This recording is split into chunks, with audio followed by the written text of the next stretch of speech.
Hi friends, welcome back to exam guide once again. इस video में हम सीखेंगे कि डीएचएल से किस प्रकार आप शिपमेंट बुक करेंगे। शिपमेंट आपका चाहे कार्गो का शिपमेंट हो या कोई आप डॉक्यूमेंट भेज रहे हैं, आप डीएचएल में आसानी से बुक कर सकते हैं। डीएचएल आप लोकल के लिए या इंटरनेशनल के लिए यूज कर सकते हैं। काफी रिलायबल और फास्ट डिलीवरी के लिए यूज होता है। कई देशों में आपको डीएचएल की सर्विस मिल जाती है, तो आप स्टार्टिंग में डीएचएल के द्वारा भी छोटे शिपमेंट कर सकते हैं। और अगर आप फर्स्ट टाइम हमारे चैनल में आए हैं तो भी सब्सक्राइब करिए और लेट्स स्टार्ट। डीएचएल में शिपमेंट बुक करने के लिए mydhl.express.dhl इस वेबसाइट में आएंगे। यहाँ पे कुकीज हमको एक्सेप्ट करना होगा। उसके बाद आप अपना लोकेशन सेलेक्ट कर लेंगे कि आप किस कंट्री से बिलोंग करते हैं और यहाँ पे कंटिन्यू में क्लिक करेंगे। अब यहाँ पे कंट्री से मेरा मतलब ये है जिस भी कंट्री में आपका अकाउंट है, क्योंकि डीएचएल में आपका अकाउंट ओपन होता है उसके बाद ही आप यहाँ पे कोरियर या कोई शिपमेंट अरेंज कर पाते हैं। शिपमेंट चाहे आपका कार्गो हो या पैकेज हो। यहाँ पे हम अब लॉगिन करेंगे। लॉगिन आप अपने कंपनी अकाउंट से आसानी से कर सकते हैं। तो यहाँ पे अपना मेल एंड पासवर्ड डाल देंगे। आईडी पासवर्ड डालने के बाद हम लॉगिन में क्लिक करेंगे। यहाँ पे देखिए होम पेज कुछ इस प्रकार से दिखाई देगा। यहाँ पे ऊपर आपको 3 ऑप्शन दिखाई दे रहे हैं शिप करने के लिए। फर्स्ट ऑप्शन से अगर आपने शिप किया है, आप ट्रैक करना चाहते हैं, सेकंड ऑप्शन यूज कर सकते हैं। और थर्ड ऑप्शन में आप जाके और अपने सारे अभी तक आपने जो शिपमेंट किया है उसको आप एक साथ देख सकते हैं कि आपका जो शिपमेंट है वो उसका स्टेटस क्या है, कब आपने बुक किया था, किसको किया था, सारी डिटेल यहाँ पे आपको मिल जाएगी। और उसको अगर आप प्रिंट करना चाहते हैं तो भी आप प्रिंट कर सकते हैं। अगर आपको कोई शिपमेंट की सेटिंग करनी है तो यहाँ से जाके आप सेव कर सकते हैं। बहुत सारी चीज आप नई अगर कंपनी है उनको आप यहाँ पे सेव कर सकते हैं, तो बार बार डिटेल आपको फिल नहीं करना पड़ेगा। एथोराइज कर सकते हैं, बहुत सारी यहाँ पे डिटेल में आप देख सकते हैं। अभी हम बात करेंगे कि कैसे आपको शिपमेंट बुक करना है। तो यहाँ पे आपको होम पेज में भी ये डायरेक्ट भी आ जाएगा और शिप के अंदर यहाँ पे आप देखेंगे तो यहाँ पे दिखाई देगा क्रिएट अ शिपमेंट। अब जैसे ही आप क्रिएट फॉर शिपमेंट करेंगे तो बाय डिफॉल्ट फ्रॉम में आपकी कंपनी आ जाएगी, आपका कंपनी एड्रेस आ जाएगा। अगर आपको उसको चेंज करना है तो यहाँ पे देखिए एड्रेस बुक से आप जाएंगे तो यहाँ पे जितने भी आपके एड्रेस सेव हैं वो सारे एड्रेस एक साथ आ जाएंगे। आप कोई भी एड्रेस अपने हिसाब से आप सेलेक्ट कर सकते हैं। तो फ्रॉम में आपको जहां से पिकअप करना है उसकी पूरी डिटेल डाल देना है, कंपनी का नाम, एड्रेस, उसके अलावा पोस्टल कोड, ईमेल आईडी और आपका टेलीफोन नंबर या मोबाइल नंबर, ये सारी डिटेल आपको फॉर्म में फिल कर देना है। अब यहाँ पे 2 में भी आप यहाँ से एड्रेस बुक से सर्च कर सकते हैं। अगर पहले से सेव है, नहीं है तो आप सेव कर सकते हैं। अभी हमने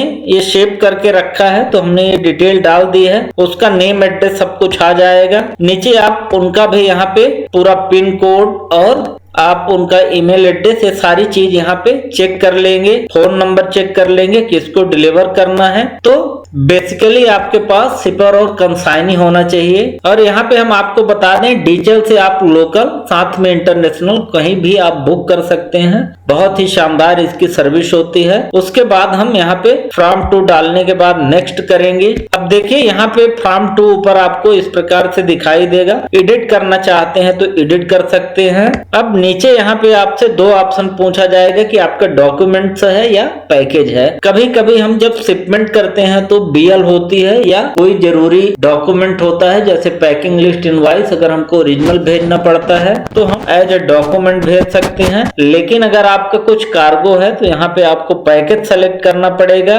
और यहाँ पे आपको फिर पर्पज चूज करना पड़ेगा कि आप किस पर्पज से शिपमेंट भेज रहे हैं। सैंपल है, पर्सनल है, कमर्शियल है, रिटर्न फॉर रिपेयर है। तो जैसे ही आप एक सेलेक्ट करेंगे तो आपको यहाँ पे देखिए नीचे ये सारे ऑप्शन आ जाएंगे। इस प्रकार से अब यहाँ पे डिस्क्रिप्शन आपको क्या करना है कि सर्च कर लेना है। इस प्रकार से आपका जो भी कार्गो का नेम होगा आप यहाँ पे लिख देंगे, उसके बाद उसकी क्वांटिटी लिख देंगे, वैल्यू यहाँ पे आपको जरूर डालना है, जो भी आपके कार्गो का वैल्यू होगा वो आप डाल देंगे, वेट डाल देंगे कितना वेट है, और आइटम कहाँ पे बना है वो आप कंट्री ऑफ ओरिजिन उसका डाल देंगे, और यहाँ पे कमोडिटी कोड यानी कार्गो का एचएस कोड ये बहुत जरूरी है। तो जो भी आपके कार्गो का एचएस कोड होगा वो आपको यहाँ पे डाल देना है। और नीचे आएंगे तो आपको यहाँ पे देखिए ड्यूटी टैक्सेस के बारे में आएगा कि कौन पे करेगा। अगर आप प्रीपेड चाहते हैं तो यहाँ पे आप प्रीपेड कर सकते हैं, अगर कलेक्ट आप चाहते हैं, क्योंकि जब आप शिपमेंट भेजेंगे कोई पैकेज भेजेंगे तो यहाँ पे बहुत बार आपको कंट्री टू कंट्री वेरी करता है कि क्या ड्यूटी लगेगी, क्या वहाँ के क्लियरेंस के रूल हैं, तो उसके चार्जेस एडिशनल यहाँ पे आपको देने होते हैं। लेकिन अगर आपको डॉक्यूमेंट भेजना है तो ये सारी डिटेल आपको जरूरत नहीं पड़ती है। डॉक्यूमेंट में आप सीधे यहाँ पे अपने डॉक्यूमेंट का आप नाम लिख देंगे कि आप क्या भेज रहे हैं। सपोज हमने लिख दिया बिल ऑफ लीडिंग है, क्योंकि बहुत बार कंसाइनी को हमें ओरिजिनल बिल ऑफ लीडिंग भेजना होता है। उसके बाद यहाँ पे उसका कोई रेफरेंस है आप लिख दीजिए, जैसे बीएल नंबर हो गया या रेफरेंस करके कुछ भी आप यहाँ पे लिख सकते हैं, XYZ जो भी रहेगा इस प्रकार से आपका बीएल नंबर हो जाएगा। उसके बाद यहाँ पे देखिए एक ऑप्शन है कि I would like to add shipment production to my shipment. तो अगर आप प्रोटेक्शन लेना चाहते हैं तो यहाँ पे ले सकते हैं, अगर आपको जरूरत नहीं है तो आप इसको इग्नोर कर सकते हैं। उसके बाद यहाँ पे आप नेक्स्ट करेंगे। अब देखिए जैसे ही हम डॉक्यूमेंट सेलेक्ट करेंगे तो यहाँ पे एक्सप्रेस एनवेलप्स आ रहा है, क्वांटिटी 1 है, वेट इतना दिया हुआ है और ये डायमेंशन दिया हुआ है। अगर मल्टीपल पैकेज है तो यहाँ से आप क्वांटिटी बढ़ा सकते हैं या यहाँ से ऐड कर सकते हैं अगर उनका साइज और डायमेंशन अलग अलग है। अब यहाँ पे हम आपको बता दें कि डायमेंशन आपकी एक्यूरेट होनी चाहिए, क्योंकि यहाँ पे वैल्यूमेट्रिक वेट पे आपको चार्जेस देने होते हैं। अगर आपका डायमेंशन बड़ा होगा तो आपके चार्जेस बढ़ जाएंगे, वेट बढ़ जाएगा। तो ये सारी चीज डाल के हम नेक्स्ट करेंगे। अब देखिए जैसे ही हम इस पेज पे आएंगे, पेमेंट वाले पेज पे आ चुके हैं। यहाँ पे अब देखिए आपको ऑप्शन दे रहा है कि पे कौन करेगा, आप अपने अकाउंट से पे करेंगे या किसी और के अकाउंट से। तो यहाँ पे देखिए हम अपने अकाउंट से पेमेंट कर सकते हैं। उसके बाद ये सेलेक्ट करने के बाद हम नेक्स्ट करेंगे। अब देखिए यहाँ पे आप चूज कर लीजिए कि कब आप शिपमेंट भेजेंगे। जैसे मैंने 22 नवंबर सेलेक्ट किया तो यहाँ पे देखिए डिलीवरी दिखाई दे रही एक्सप्रेस ट्यूजडे 23 को 12 PM तक, और आपको इधर ये चार्जेस दिखाई देंगे। इस प्रकार से आप डेट यहाँ से चेंज कर सकते हैं कि कब आपको शिपमेंट पिकअप करना है। इस प्रकार से 24 को पिकअप होगा तो इधर आपको चार्जेज और एक्सपेक्टेड वहां पे जो डेट होगा वो दिखाई दे देगा। और देखिए नीचे आप करेंगे तो यहाँ पे ब्रेकअप में आपको जो चार्जेज लग रहे हैं वो आपको यहाँ पे दिखाई देगा कि कैसे आपको टोटल चार्जेज इतने आ रहे हैं। अब देखिए DHL में एक और ऑप्शन होता है। अभी यहाँ पे हमारा जो डिलीवरी का टाइम है 12 PM है। अगर आपको अर्जेंट नहीं है, आप उसी दिन आप डिलीवरी इन आप डे कर देंगे तो यहाँ पे चार्जेस देखिए कम हो जाएगा 29। तो इस चीज का आप ध्यान रखिए कि आपको कब डिलीवरी लेना है। इस प्रकार से अगर अर्जेंट नहीं है तो आप नॉर्मल में भेजिए, एक्सप्रेस की जरूरत नहीं है। उसके बाद आप नेक्स्ट करिए। अब यहाँ पे देखिए आ रहा है कि आप क्या पिकअप शेड्यूल करना चाहते हैं। यस, अब इससे आपको ये फायदा होगा कि आप टाइम सेट कर पाएंगे कि किस टाइम पे वो पिकअप करने आपके यहाँ आए। अब यहाँ पे देखिए दिया हुआ है अर्लीस्ट और लेटेस्ट, यानी अगर हम सिंगापुर की बात करें तो 9:30 AM के पहले वो लोग नहीं आ सकते।